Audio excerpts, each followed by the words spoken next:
In today's video, I'm going to teach you how to claim Facebook page ownership. This walkthrough is for situations where another business manager currently owns your page, and you already have full access to manage that page.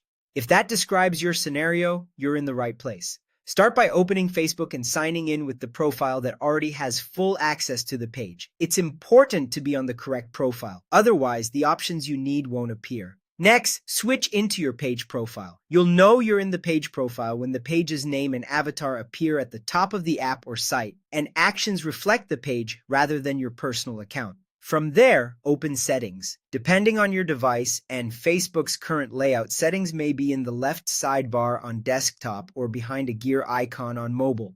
Once you're in, go to Page Setup. This section controls foundational page configurations and is the starting point for access and ownership tools. Inside Page Setup, select Page Access. This is where Facebook centralizes who can act on behalf of the page and how different business accounts connect to it. Look for the area labeled Business Account Access. This is specifically about business managers, not individual people, and it's where you'll initiate the ownership change request.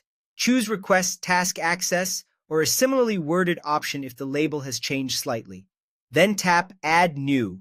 When prompted, type in the business email address associated with the business manager that should own the page. Use an official monitored email for that business manager so the right admin receives the request promptly. Double-check the spelling before you proceed. Submit the request. After submission, the process pauses on your side while you wait for the current owner to approve.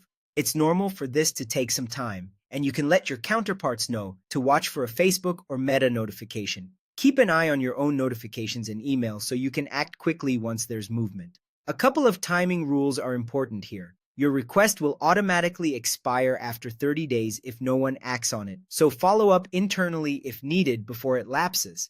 And once an approved release happens, there's a built-in 72-hour waiting period before the change fully takes effect. This delay is standard and can't be skipped. It helps protect pages from accidental or unauthorized transfers. That's all you need to do. Open Facebook, switch to the page profile, use Settings to find Page Setup and Page Access, request Task Access in Business Account Access, add the correct email, submit, and wait for approval. Stay organized, communicate with the current owner, and you'll smoothly complete the ownership claim.